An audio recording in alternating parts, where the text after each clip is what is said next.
छतरपुर जिले की प्रमुख खबरें। गैंगरेप के आरोपियों का घर गिराने की और फांसी देने की मांग। छतरपुर में 16 वर्षीय आदिवासी किशोरी के सामूहिक दुष्कर्म की घटना के बाद आक्रोश बढ़ गया है।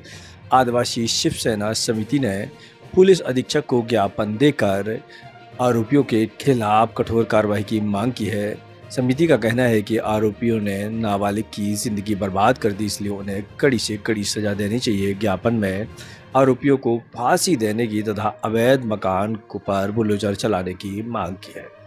पुलिस पूरे मामले की जांच कर रही है और आरोपियों के खिलाफ सख्त कानूनी कार्रवाई की प्रक्रिया जारी है। खौलती सब्जी डालकर पति को मारने की कोशिश। बिजावर क्षेत्र के ग्राम जसकुआ कला निवासी सुनील अहरवार ने पत्नी पर खौलती सब्जी डालकर जान से मारने की कोशिश का आरोप लगाया है। पीड़ित के अनुसार खाना मांगने पर हुए विवाद के दौरान पत्नी ने उबलती हुई सब्जी उसकी पीठ पर डाल दी, जिससे वह गंभीर घायल हो गया। इलाज के बाद उसने छतरपुर एसपी कार्यालय पहुंचकर शिकायत दर्ज कराई। सुनील ने पत्नी सहित अन्य रिश्तेदारों पर प्रताड़ना और संपत्ति हड़पने की साजिश का आरोप लगाया है। पुलिस से सुरक्षा और निष्पक्ष जांच की मांग की है। कैन नदी में डूबने से यूपी के युवक की हुई मौत, अवैध खनन पर सवाल। चंदला क्षेत्र के कैन नदी में डूबने से उत्तर प्रदेश के 19 वर्षीय युवक रोहित विश्वकर्मा की दर्दनाक मौत हो गई। युवक के परिजन साथ नदी में नहाने गए थे, तभी वह गहरे गड्ढे में चला गया। स्थानीय लोगों ने अवैध खनन के कारण हादसे को बताया है। ग्रामीणों का कहना है कि नदी में अवैध उत्खनन से 20 से 50 फीट तक गड्ढे गहरे हो गए हैं, जो जानलेवा साबित हो रहे हैं। पुलिस ने शव का पोस्टमार्टम कराकर परिजनों को सौंप दिया। भूमि अनियमितताओं को लेकर किसान यूनियन ने सौंपा ज्ञापन। भारतीय किसान यूनियन ने कृषि भूमि संबंधी अनियमितताओं और मुआवजे वितरण की समस्याओं को लेकर कलेक्टर कार्यालय में पहुंचकर ज्ञापन सौंपा। किसानों ने बताया कि भूमि रिकॉर्ड में त्रुटियों के कारण कैन बेतवा लिंक परियोजना मुआवजा मिलने से परेशानी हो रही है। यूनियन ने रिकॉर्ड सुधारने व किसानों को समय पर लाभ दिलाने की मांग की है। इसके अलावा समर्थन मूल्य पर खरीदी के लिए स्लॉट बुकिंग की अंतिम तिथि बढ़ाने का अनुरोध भी किया है। किसानों ने चेतावनी दी है कि समस्याओं का समाधान नहीं होने पर आंदोलन की चेतावनी दी। परिवार ने ठुकराया तो प्रेमी संघ मंदिर में रचाई शादी। सिविल लाइन थाना क्षेत्र के 19 वर्षीय युवती किरण अहरवार के गुमशुदगी मामले में नया मोड़ आ गया। युवती थाने पहुंची और बताया कि वह अपनी मर्जी से प्रेमी नरेंद्र अहरवार के साथ चली गई थी। दोनों बालिग होने के कारण प्रेम विवाह करना चाहते हैं, लेकिन परिवार ने युवती को वापस लेने से इनकार कर दिया। इसके बाद दोनों ने छतरपुर स्थित हनुमान टोरिया पहुंचकर हिंदू रीति रिवाज से विवाह किया। युवती ने कहा कि वह नरेंद्र से प्रेम करती है, उसी के साथ जीवन बिताना चाहती है। मामला क्षेत्र में चर्चा का विषय बना हुआ है। युवती पर चाकू और हंसिया से हमला, हालत गंभीर।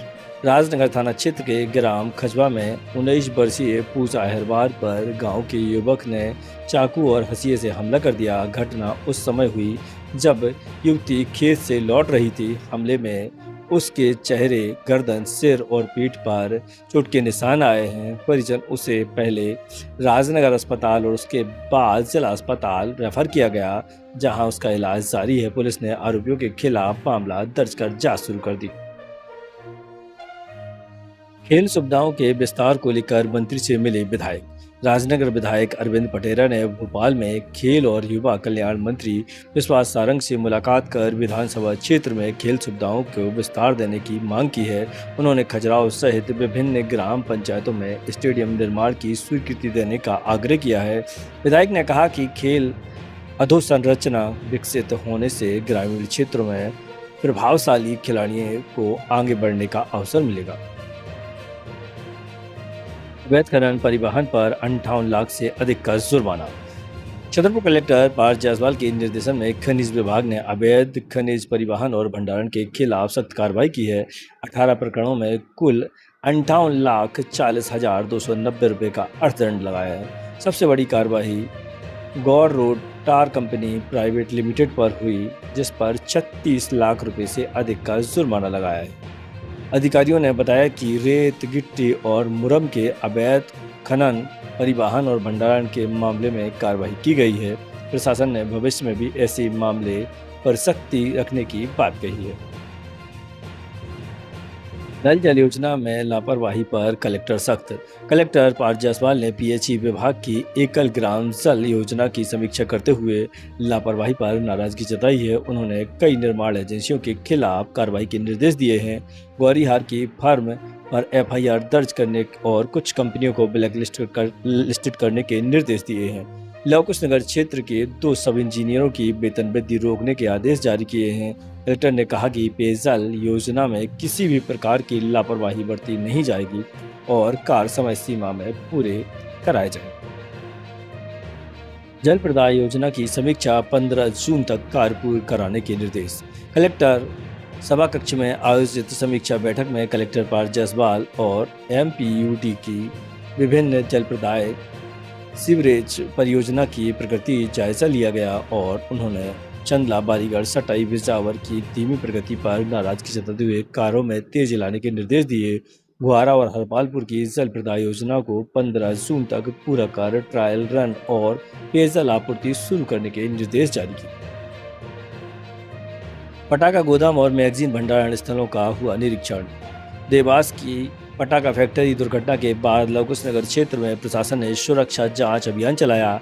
एसडीएम आयुष जैन और एसडीओपी नवीन दुबे ने पटाखा गोदामों तथा मैगजीन भंडारण और स्थलों का निरीक्षण किया। सुरक्षा मानकों की जांच की। अधिकारियों ने संचालकों को शासन द्वारा निर्धारित नियमों का पालन करने, सुरक्षा व्यवस्था मजबूत करने के निर्देश जारी किए।